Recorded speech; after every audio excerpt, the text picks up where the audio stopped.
Hey guys, my name is Elena, and today I'm going to be talking with you about Costa Rica. So I moved to Costa Rica almost 10 years ago. I packed up 2 suitcases and off I went. I actually also have a relocation company down here. So now that I've been here for so long, the last years I've actually been helping people move here as well. So in this video, I'm going to give you kind of an overview in Costa Rica of, why I moved, what it's like here, what's the healthcare like, what are rentals like. So we're going to talk just kind of a general overview about living in Costa Rica. So I hope that you guys will find the information helpful. And if you're thinking about Costa Rica as a place to live, then hopefully you can enjoy this video and, well, many more that I also have out there on this topic.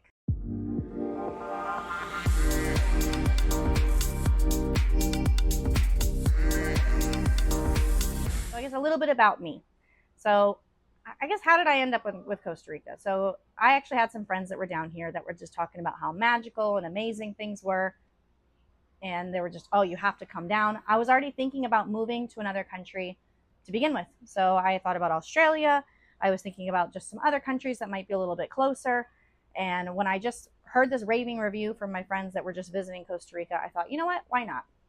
I was very much a person of just, well, let me just dive on in. And if it doesn't work out, then, we'll just see what happens. And if I didn't like it, I could always just go back to doing what I was doing. That was kind of my philosophy with my move in general. So before I moved, I was a social worker in Virginia, working the 9 to 5. I had kind of done all the steps that I thought you were supposed to do in life, right? So I, went to college, got my degree, got out, started my professional career. And, when thinking about what my next 5 to 10 years would look like in my life, I thought, wow, like this sounds so boring. Like I already know what's coming next.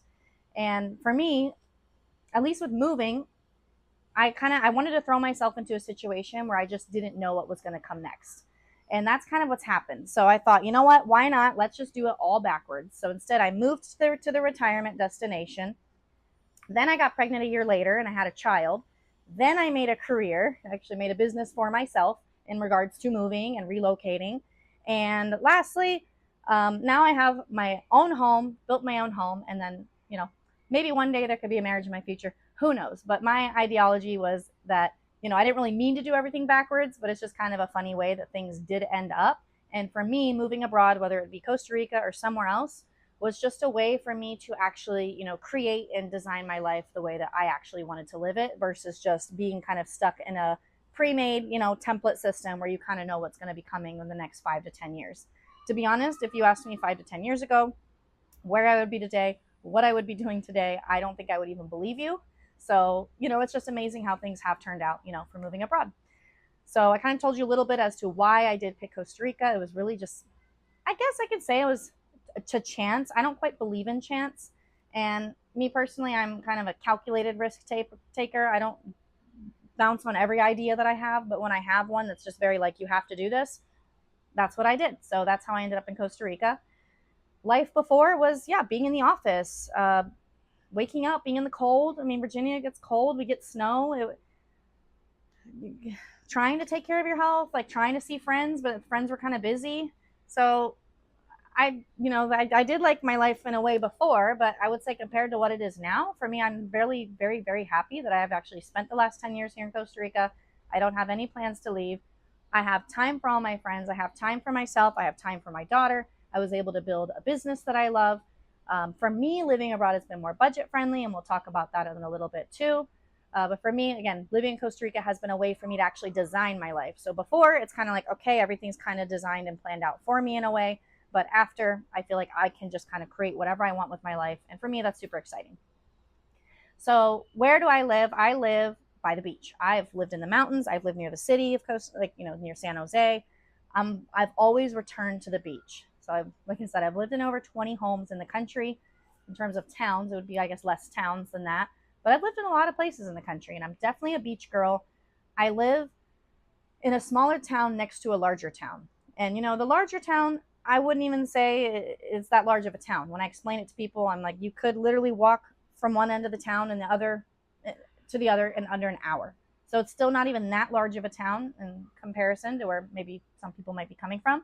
Even in the suburbs where I grew up, this is a teeny tiny town compared to that.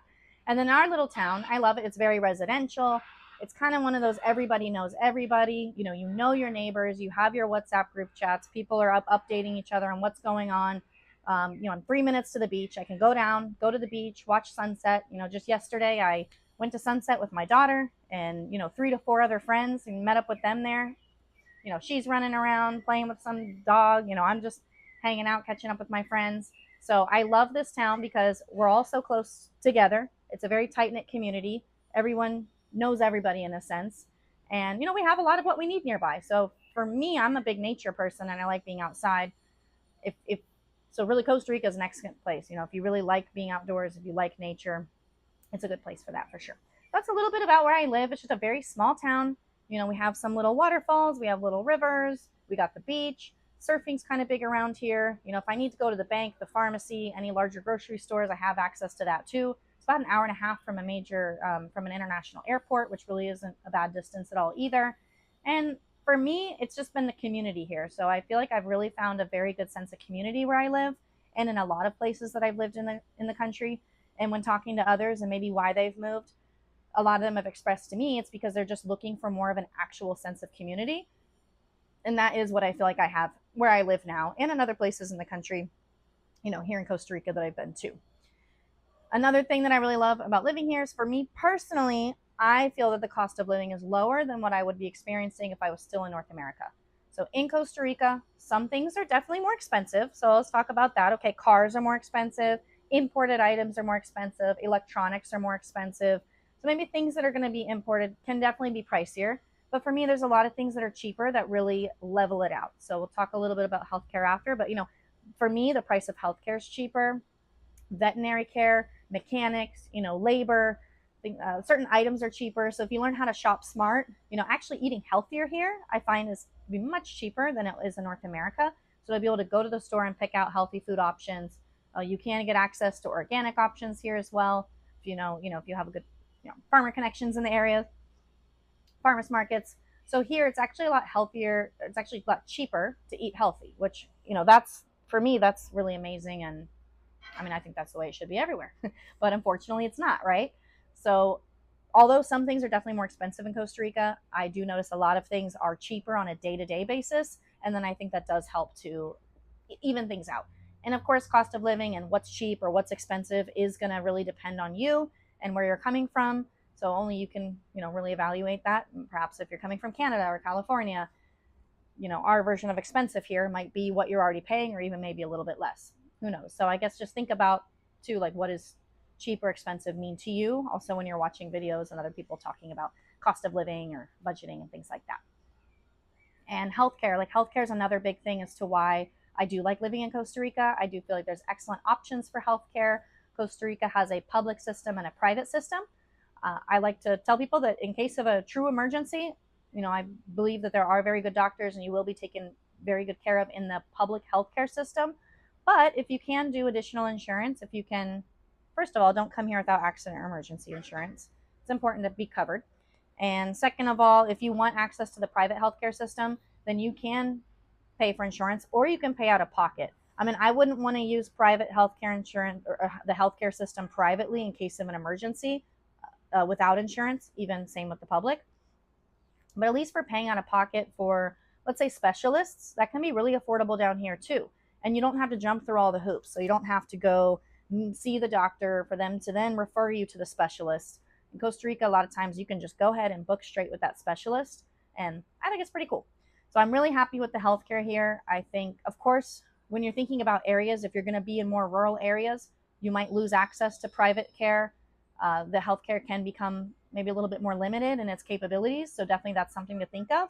But if you live in a little bit more populated areas, then you can have better access to private hospitals or private facilities, as well as, really good public facilities as well. In terms of payment, so let's say a payment into the public healthcare system, could depend on the type of residency that you're going to file. It depends on the income that you're reporting. So, it could be $100, could be $200. It just depends on the income that you're reporting. And now if you want private healthcare, for me, for example, I think I pay a little over $200 for a very, very good private healthcare insurance for my daughter and I here in the country. And yeah, I'm really happy with it. But if I needed to go to the doctor, let's just say it could be $60 to $80. If I want to have a dental cleaning, again, we don't even need dental insurance down here because it's already very affordable. it's about 40 bucks. It could be more, 40 to 60 bucks for a dental cleaning. Another, I guess, topic of, cost of living. When I'm thinking about a budget, the thing that's going to be eating up a lot of that budget is going to be accommodations. And so renting, perhaps home ownership. So down here, the majority of people are going to rent first. Not too many people are going to come down and just jump right into a purchase. I do recommend renting first if you're going to be moving to Costa Rica. Definitely, rent as long as you can until you've really truly found your area. However, I do know some people that came down and they just knew, this is my place. Good deal came up. Just make sure you work with a superstar, amazing lawyer. But rentals can really vary. I like to tell people that there is a rental for every budget. They come in all shapes and sizes. I mean, you could rent something for $200 a month, or it could be $4,000 a month. But I do like to think there's rental ranges for everyone. It just definitely depends on how much you're willing to sacrifice.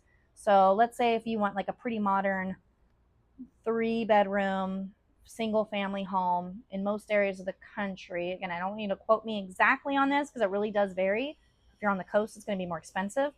You could be maybe looking at $2,200 to $3,500 US per month.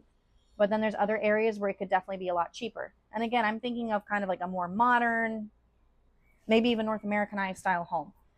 If you want other simple properties, there's places you can reserve in, $1,000, $1,200, $1,500 that are also nice homes. So just think about kind of the style that you're looking for, and that'll help you kind of figure out what kind of budget range you're going to be in as well. Now, buying, I also feel like there's homes in every budget. I'm sure you can get a home under 100K here in the country. However, you might be way out in a very rural area out in the boonies. Maybe if you want to be by the beach, there's condo options, there's single family home options. I mean, they can range from, 100,000 up to $2 million, $2 million, however you want to think of it. But I think you can find really nice options in the 250K range, even to the 500K range. So, I mean, I do feel like there's a lot of nice, reasonable options that are there within that range as well. So for me, like what would constitute being a perfect day here in Costa Rica and kind of why I did make that lifestyle change. I do feel like I get to live a good balance of life down here. So because I think I pay less than I would pay if I lived in North America, I'm able to enjoy life more. So I'm also a single parent. I'm able to enjoy life with my daughter and I think have a good balanced single parenthood, which unfortunately I don't think a lot of parents or single parents can really, or even just parents. I don't think parents get to have a really balanced, work, home, family life schedule. And I'm friends with a lot of parents, and a lot of them have also moved because they wanted more time with their kids. So one thing that I'm really, very thankful for with this transition and living down here is that I do get to have a more balanced life, being a single parent, which who knew that balanced and single parenting could be in the same sentence, to be honest. So that makes me really happy. Friendships, I mentioned, like people are just available to actually do things. It's never like, we're just, let's get together. Let's try in 6 months from now. Like, no, my friends are available. They're around. They might come randomly knocking on my back door to say, hey, what's up? What are you up to? We'll randomly run into each other on the beach. So for me, that's a huge thing, like the community. And it's also allowed me to explore like my own hobbies. So like, what do I like to do as a person? So when I'm all done with work, work in my own business, again, even parenting mixed into there, like what do I like to do as a person? So, I love hiking, bicycle riding, trying new things, exploring. I love exploring. So for me, a lot of hobbies and activities that we do have to do with exploring. We might go take a day trip to another town, go check out a waterfall. Hey, maybe we'll go up to the city and explore a town. Maybe we'll go see a volcano. I mean, honestly, for me, there's so many endless things to explore that would be local within my area that I could go do at any time. Or I could just drive an hour or 2 or 3 and feel like I'm in a whole different environment. So for me, a lot of my main activities do focus around health, wellness. And if I had any advice for someone who's looking to either, move to Costa Rica, I have lots of that. So I have lots and lots of advice for someone looking to move to Costa Rica. But I guess just moving abroad in general, I would say my mindset going into it was, okay, if this doesn't work out, I'll just go back to doing what I was doing. It's not, nothing in life is so permanent that you can't, usually that you can't like kind of reverse and, change things up if you need to. So that was one mindset thing that I used with moving was, okay, if I don't like what I'm doing, I will just go back to doing what I was doing before. I can move back to the US. I can get another job, I can get another car, I can get another place to live. And just being adaptable. So being in another country, you're going to have to really learn the new culture, learn the language. Like that's been huge. So I am fluent in Spanish. I learned it here, and that has been a huge positive, in this experience. So if you're going to move abroad, whether it's Costa Rica or somewhere else, again, just know that nothing's forever. You can always change things up. I've lived in so many different places of the country, even learning the language, connecting with the locals. That's just going to help you immensely, and you get that rich cultural experience. So I wouldn't say like don't move to another country and just stay in your little expat bubble. Step out of that, get to know people, get to know your neighbors, like immerse yourself in the culture. Make sure that the culture that you're moving to is a fit for you. Again, like you really need to think about what kind of culture are you moving into as well. So luckily for me, I do feel that the culture of Costa Rica is a really great fit for me. But imagine if I had moved somewhere that it wasn't culturally good fit for me and I was just kind of in my little expat bubble. So definitely get involved. Make sure that you really like the culture that you're in. Another last piece of advice would be just forming your sense of community and support, and just taking things step by step, and just knowing like moving abroad can be really exciting, but it can also be super stressful. You're going to have to deal with perhaps your family and their thoughts on it. You're really excited because you're going to embark in this brand new beautiful chapter of your life, and then you might get here, get wherever you're going and be like, oh my God, what did I do? So my advice would be to just give it time, like breathe through those moments, because it's okay if you show up and you're like, wait, like, oh my gosh, this is so stressful, or it's not what I expected. Give yourself time and space to feel all the feelings that can come up whenever you're moving abroad, because it probably isn't going to be all sunshine and rainbows. So whenever those things do come up, it's best to try to connect with people that can, at least you can relate to, and they can understand you a bit in that instance. But that would be, I guess those would be my biggest keys of advice. As I said in the beginning, I do have a relocation company. We help people relocate here, and really for the whole process A to Z. So if you need more information on Costa Rica, well, you can find me on YouTube under Sarah Elena Costa Rica as well. Follow our journey and get lots of helpful tips there too. Thanks again.